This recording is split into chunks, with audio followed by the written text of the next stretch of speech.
안녕하세요.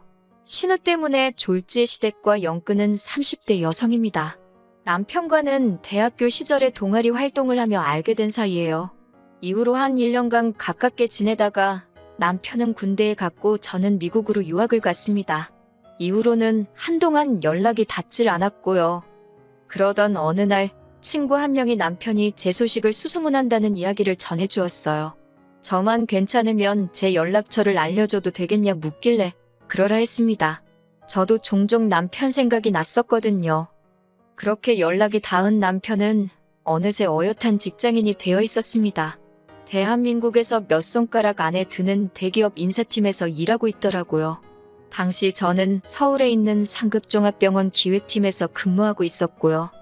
이후로 매일같이 남편이 연락을 해왔습니다. 회사와 저희 병원이 멀지 않다 보니 커피 한 잔, 맥주 한 잔 그런 약속을 거절하는 것도 쉽지 않았네요. 그래서 솔직히 한동안은 남편이 귀찮기도 했는데 남편은 눈치도 없는 사람 마냥 거의 반년을 한결같이 들이대더라고요. 그런 남편에게 결국 제가 마음의 문을 열면서 저희는 진지하게 사귀게 되었습니다. 이후로 2년의 연애 끝에 남편이 프로포즈를 해왔지요. 남편의 부모님, 그러니까 저희 시부모님은 작은 식당을 운영하셨습니다. 하지만 남편과 제가 한창 연애 중이던 시기에 여러 가지 사정으로 식당을 접으셨지요. 남편 말로는 노후 준비는 그럭저럭 되어 있다 했는데 솔직히 지금 생각엔 언젠가는 시댁으로 목돈이 들어갈 일이 생길 수도 있겠다 싶어요. 식당을 접으신 이후 지금은 별다른 일은 하지 않고 계십니다. 그나마 다행히도 월세 나오는 오피스텔 하나가 있어서 거기서 나오는 돈으로 그달그달 생활하고 계세요. 남편에게는 3살 어린 여동생도 한 명 있는데 신우에 대해서는 할 말이 많기도 하고 없기도 합니다. 무슨 뜻이냐면 솔직히 저는 저희 신우만큼 운이 좋다고 해야 하나? 아무튼 신우 같은 사람은 본 적이 없어요. 운이라고 표현하는 게 적절한지는 모르겠지만 얼굴 하나는 참 예쁘장하거든요. 남편 말로는 손을 좀 봐서 그런 거라지만 원래도 예뻤으니 성형을 해서 더 예뻐진 거 아니겠어요? 그런데 문제는 신우도 자기가 예쁜 걸 알아서인지 그 예쁜 얼굴 하나만 믿고 살았습니다. 그렇다고 정말 무슨 연예인을 할 정도는 아닌데 그래도 신우가 말하기를 자기 얼굴 정도면 차비만 들고 다녀도 밥 먹고 술 먹고 사는데 아무 지장이 없다대요. 아무튼 신우는 미래에 대한 걱정이 없는 건지 뭔가 배우려는 의지도 없고 일을 해서 돈을 벌어야겠다는 생각도 안 했습니다. 그래도 재주라고 해야 하나 곧잘 주변 남자들한테 명품 가방이나 신발 같은 걸 선물 받아 와서는 그걸 팔아서 생활비는 충당을 하더라고요. 그러다 사정이 여의치 않을 때는 어머님 아버님한테 손을 벌리는 듯 했고요. 솔직히 신우가 저한테 돈을 빌려달라고 한 것도 아니니 제가 나설 자리는 아니었겠지만 옆에서 보고 있자니 참으로 딱하고 황당하더라고요. 가족 중 누구 한 명 제대로 신우한테 정신 차리고 살라 소리를 안 하는 게요. 그렇다고 올케인 제가 그 말을 대신 할 수도 없잖아요? 여러 가지로 불쌍한 인생이다 생각하고 관심을 끊고 살려고 했네요. 그런데 공도 구르는 재주가 있다더니 지난 가을이었습니다. 하루는 뜬금없이 신우가 시집을 가겠다 하더라고요. 그제서야 남편이 하는 말이 자기는 벌써 밖에서 한번 만나봤다는데 결혼하겠다는 남자가 너무 괜찮은 사람이더랍니다. 사업을 하는 남잔데 듣자 하니 남자 쪽 부모도 꽤나 돈 좀 있는 것 같다면서 자기 여동생이지만 어떻게 그런 사람을 꼬셨는지 재주도 좋다고 그러더라고요. 같은 여자로서 그런 신우를 질투했냐고 물으신다면 전혀요. 오히려 진심으로 잘됐다. 이참에 어머님 아버님도 한시름 놓으시겠다고만 생각했네요. 하지만 얼마 지나지 않아서 신우가 남자에게 거짓말을 하고 있다는 사실을 알게 되었습니다. 하루는 신우가 술에 떡이 되게 취해서 저희 집에 찾아왔어요. 그리고는 한다는 말이 너무 힘들다며 엉엉 울더라고요. 철딱선이 없는 아가씨인 건 알았지만 갑자기 이렇게 찾아와서 주정을 부릴 정도면 어지간히 속상한 일이 있었는가 보다 싶어서 일단 남편이랑 같이 신우 이야기를 들어주었어요. 그런데 듣다 보니 가관이더라고요. 남자랑 처음 만나게 된 게 술자리인데 남자가 자기한테 관심을 많이 보이더래요. 그래서 잘 보이고 싶은 마음에 어디 여대를 나와서 지금 병원에서 근무한다고 그랬답니다. 알고 보니 대충 제가 했던 대학 이야기나 직장생활 이야기에 자기 멋대로 살을 붙여서 거짓말을 했더라고요. 그런데 며칠 전 남자 부모를 만나고 왔는데 그 부모도 대학이나 직장을 또 물어보더랍니다. 부모님은 뭐 하시는지, 돈은 얼마나 모아뒀는지 그런 것도요. 자기 거짓말이 눈덩이처럼 불어났다며 힘들어 죽겠다 하는데 달리 해줄 말도 없고 그저 신우가 딱하고 큰일 났다 싶었지요. 신우 이야기를 하다 보니 다시 기억 하나가 떠오르는데 사실 저도 남편과 결혼할 때 양가 부모님의 축하만 받은 건 아니었어요. 저희 친정 부모님께선 사위감인 제 남편은 너무 마음에 드는데 사돈 될 사람들이 영 별로라며 아들 하나 대기업 다닌다고 목에 힘주는 꼴이 기가 차신다고요.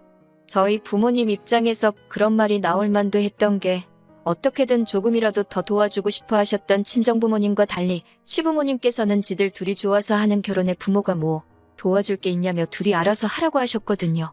그러면서도 받을 건 받아야겠다며 저한테 말도 안 되는 예단을 요구하셨고요. 당연히 저희 친정에선 난리가 났고 급기야 남편을 불러다 이 결혼은 허락 못한다 하셨습니다. 저도 친정 부모님이 반대하는 결혼은 할 생각이 없었기에 남편에게 헤어지자 했었고요. 그러자 남편이 그 길로 저를 데리고 어머님 아버님을 찾아가 아들 팔아 장사하냐고 덤비더라고요. 저 없으면 자기도 살 이유가 없다면서 결국 어머님 아버님이 저와 저희 부모님한테 미안하다 하시면서 상황은 일단락되었습니다. 그리고 기왕 말이 나와서 말인데 남편이 저보다 연봉이 한 1,000만 원 정도 많은 건 사실이에요. 시간이 지나면 그 차이가 더 커질 수도 있겠지요. 하지만 일단 제 경우 병원이라는 데가 웬만하면 잘릴 일이 없어요. 게다가 친정이 경제적으로 유복한 편이거든요. 그래서 이래저래 따져보면 제가 손해면 손해지 절대로 남편이 손해보는 결혼은 아니었는데 그래도 어찌됐건 남편이 나서면서 양가 어른들도 한풀 꺾이셨고 이후로 저희 부부는 알콩달콩 잘 살고 있어요. 아무튼 저는 솔직히 신우가 자기가 한 거짓말을 감당하지 못하고 헤어지지 않을까 싶었어요. 그런데 이게 웬걸 얼마 전 신우가 상견례를 하기로 했답니다. 신우가 하는 말이 자기가 알아봤는데 일단씩만 올리고 나면 학벌이나 직장 속인 걸로는 이혼하기도 쉽지 않다고 하더래요. 솔직히 이때는 황당하기도 하고 신우가 좀 무섭기까지 하더라고요. 그렇지만 제가 무슨 정의의 사도도 아니고 신우의 결혼에 관해서는 실오라게 하나 얽히고 싶은 마음이 없었기 때문에 알아서 하겠거니 하고 내버려두는 쪽을 택했습니다.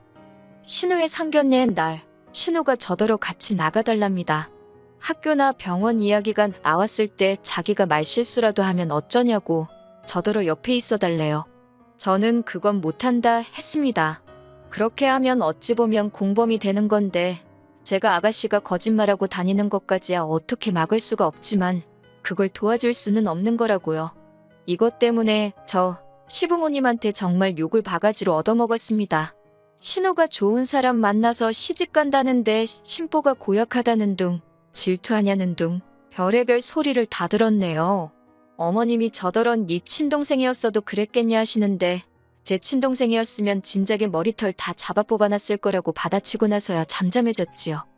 이후로 신우의 결혼이 어떻게 진행되고 있는지 아예 관심을 끊었습니다. 제가 솔직히 나설 자리도 아니고 하니 식을 올리기로 하면 청첩장이 나올 것이고 그러면 참석해서 축하나 해주면 되지. 그렇게 생각하자 했지요. 그런데 하루는 신우가 다급하게 연락을 해왔습니다. 저희 병원에는 직원들에 한해서 소개로 오는 가족이나 지인들에게 60%의 병원비를 할인해주는 제도가 있어요. 예전에 어머님도 한번 혜택을 보셨기 때문에 남편은 물론이고 시댁 식구들 모두 그런 제도가 있다는 걸 알고 있지요. 그런데 신우가 갑자기 그걸 이야기하면서 자기 시어머니 되실 분이 저희 병원으로 가고 있다는 겁니다. 다른 병원에서 백내장 수술을 하기로 하셨는데 자기가 아무 생각 없이 그 병원 너무 비싸다며 그 혜택 이야기를 했다는 거예요. 자기는 돈이 없으신 분도 아니고 해서 할인받자고 병원을 옮기실 줄은 몰랐다면서 그러면서 저더러 일단 제 이름으로 할인 좀 해달랍니다. 자기는 지금 지방이라서 병원에 쫓아와 볼 수도 없다고. 이게 무슨 말도 안 되는 상황인가 싶어서 황당하기 짝이 없더라고요. 무엇보다 그 2번의 혜택 중 이미 한 번은 연초에 쓴 상태였고 남은 한 번은 저희 이모가 쓰기로 되어 있었어요. 복잡한 치과 치료라서 돈이 많이 들기도 했고 그런 걸 떠나서 진작부터 이모한테 쓰게 해드린다고 약속해놓은 상황이었으니까요. 신우한테도 알아듣게끔 상황 설명을 했지만 신우는 막무가내였어요. 자기가 시어머니 될 사람한테 개망신 당하기를 바라냐면서 저도 신우의 그런 태도에 화가 많이 났고 결국 개망신을 당해도 어쩔 수 없다. 내 입장에선 이모랑 한 약속이 더 중요하지. 이렇게 막무가내로 나오는 건 들어줄 수가 없다고 칼같이 선을 그었네요. 그리고 무엇보다도 아가씨 거짓말에는 조금도 얽히기 싫으니 와서 아가씨가 직접 해결을 하던지 하라고요. 그리고 결론부터 말씀드리자면 그 남자 쪽 어머니란 분 보통이 아니시더라고요.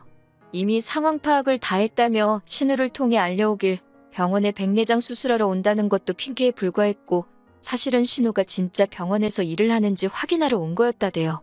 그뿐만 아니라 신우가 나왔다고 한 대학교에 가서 졸업생 이름에 신우가 있는지도 확인하고 왔다고요. 여기까지 듣는데 저는 솔직히 소름이 다 끼치던걸요. 시어머니 될 사람이 내 뒷조사를 하고 다녔다니 상상만으로도 끔찍하잖아요. 하지만 신우는 그쪽에다 대고 왜 내 뒷조사를 하고 다녔냐고 제대로 따져보지도 못한 모양이었습니다. 그도 그럴 것이 신우가 벌려놓은 거짓말이 너무 많았으니까요. 솔직히 저는 오히려 그쪽에서 신우 머리채 안 잡은 게 용하다 싶대요. 이 일로 저는 또다시 시부모님한테 정말 욕을 있는 대로 들었습니다. 애시당초 신우가 거짓말을 했다는 사실은 아랑곳하지 않으시고 이 모든 게 마치 제가 신우한테 질투를 해서 협조를 안 해줘서 신우가 파혼당했다는 식으로 말이지요. 그러자 남편이 또 한 번 나서서는 어머님더러 부끄러운 줄 아시라고 소리를 지르대요. 딸이냐고 하나 있는 거 단속도 안 하고 지멋대로 살게 내버려 두실 때는 언제고 이제 와서 시집 못 가는 걸 누구 탓을 하냐고 말이에요. 그러면서 남편이 이제 자기도 전부 다 포기라고 악을 썼습니다. 어머님 아버님한테도 실망이고 신우도 동생만 아니면 욕을 퍼부어 주고 싶다며 다들 정신 차릴 때까지 연락하지 말라고요. 저는 솔직히 남편이 제가 하고 싶은 말을 다 해줘서 고맙기도 했고 끼어들기 싫어서 그냥 가만히 듣고만 있었습니다. 그러자 얼마 뒤 그렇게 저를 못 잡아먹어 안달이실 땐 언제고 어머님이 한번 만나자며 연락을 해오셨어요. 하신다는 소리가 저희 친정의 이야기에서 어디 격리 자리라도 하나 소개해주면 안 되냐입니다. 어이가 없어서 어머님께 신우한테 돈 관리를 맡기라니 고양이한테 생선을 맡기는 꼴이지 않냐고 되물었네요. 이후로 벌써 몇 달이 지났고 왕래는 없습니다. 가끔 신우가 죽는 소리 하느라 남편한테 전화는 하는 눈치더라고요. 그런데 남편의 단호한 태도를 제 눈으로 벌써 2번이나 봐서 그런지 별 걱정은 안 되네요. 앞으로도 남편만 믿으면서 살면 될 것 같습니다.